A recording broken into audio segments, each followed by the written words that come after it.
நான் ஒன்னே ஒன்று தான் கேட்குறேன். தமிழக சட்டமன்றம் நடந்துட்டு இருந்துச்சு. ஏன் எஸ்ஐஆருக்கு எதிராக தீர்மானம் போடலை சொல்லுங்க. நம்பர் 1 கொஸ்டின், ஏன் போடலை? உச்ச நீதிமன்றத்தில் நீங்க மனு தாக்கலுடைய பெட்டிஷன் எப்படி இருக்கு? அதாவது சில பேர் செட்டிங் பண்ணிக்குவாங்க, சும்மா கோர்ட்டுக்கு போவாங்க. அதுக்கு ஒரு உதாரணம் சொல்றேன். வவுஃபுக்கு எதிராக நம்ம தான் கேஸ் போட்டோம். நம்ம தலைவர் சொல்லி கேஸ் போட்டு அபிஷேக் மனு சிங் அவர்கள் வாதாடினாங்க. ஆனா திமுக போட்ட கேஸ்ல அங்க வாதாடவே இல்லை. அங்க இருக்க வழக்கறிஞர்கள் கையை கட்டி சும்மா நின்றுட்டு இருப்பாங்க. ஆனா வெளியே வந்துட்டு நாங்களும் கேஸ் போட்டோம் நம்ம வடிவேல் படத்தை சொல்லுவாங்களே அந்த மாதிரி நாங்களும் கேஸ் போட்டோம்.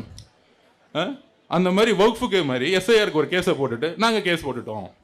அனைத்து கட்சி கூட்டத்தை கூப்பிடுறோம். அனைத்து கட்சி கூட்டத்தை தமிழக அரசு கூப்பிடணும். திமுக யாரு?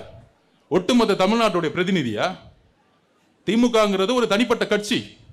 தமிழக அரசு ஏன் எஸ்ஐஆருக்கு எதிராக ஒரு அனைத்து கட்சி கூட்டத்தை கூப்பிடல? இதுதான் மறைமுக கூட்டணி. இங்க தலைவர் எப்ப பார்த்தாலும் சொல்லிக்கிட்டே இருப்பார்.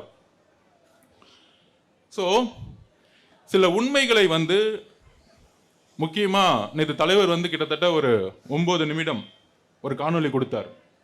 இதெல்லாம் எலெக்ஷன் கமிஷன் செஞ்சிருக்கணும். 4ஆம் தேதி அனௌன்ஸ் பண்ணும்போது ஏதோ ஒரு விளம்பரமோ எஸ்ஐஆர்னா என்ன, மக்கள் ஒவ்வொருத்தவங்க வீட்டில் இருக்கிறோம், எத்தனை விவசாயிகள் காலையில் 6 மணிக்கு உள்றதுக்கும் விதை வைக்கிறதுக்கும் இல்லை அறுவடை பண்ணுறதுக்கும் காலையில் 6 மணிக்கு கிளம்புனாங்கன்னா வரதுக்கு 9 மணி ஆகும். வீட்டில் யார் இருப்பா? அப்போ யாருமே இன்னைக்கு தமிழ்நாட்டில் வீட்டில் காலையில் 7 மணிக்கு கிளம்புனாங்கன்னா ஒரு சாதாரண ஒரு கூலி தொழிலாகட்டும், விவசாயிகளாகட்டும், ஒரு மீனவர்களாகட்டும், ஒரு வேலை பார்க்கக்கூடிய தோழர்களாகட்டும், எல்லாருமே வீட்டு காலையில் கிளம்புனா வரதுக்கு நைட் ஆகும். காலையில் பழைய சாதம் சாப்பிட்டுட்டு மதியானம் ஒரு பழைய சோதை கையில் எடுத்துட்டு வந்துட்டாருன்னா நைட்டு 9 மணிக்கு தான் வீட்டுக்கு வருவாங்கிற ஒரு அடிப்படை அறிவு கூட தெரியாதா? அப்போ இங்கே இருக்கக்கூடிய ஒரு தேர்தல் கமிஷன் எஸ்ஐஆரை கொண்டு வராங்க. இப்போதான் ஸ்பெஷல் சம்மரி ரிவிஷன் போன வருஷம் தான் முடிச்சாங்க.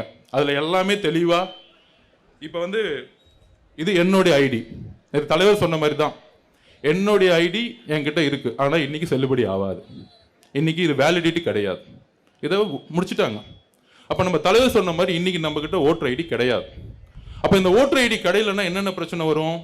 நாளைக்கு என்ன பண்ணுவாங்கன்னா, உங்களுக்கு ஓட்டர் ஐடி இல்லை, அதனால ஆதார் செல்லுபடி ஆகாது, உங்களோட பாஸ்போர்ட் எடுக்க முடியாது. அப்போ நம்மளுடைய ஒரு சிட்டிசன்ஷிப் குடிமகனுக்கான கேள்வி இங்கிருந்து எழுப்ப ஆரம்பிக்கிறாங்க. இதுதான் மிகப்பெரிய ஆபத்து.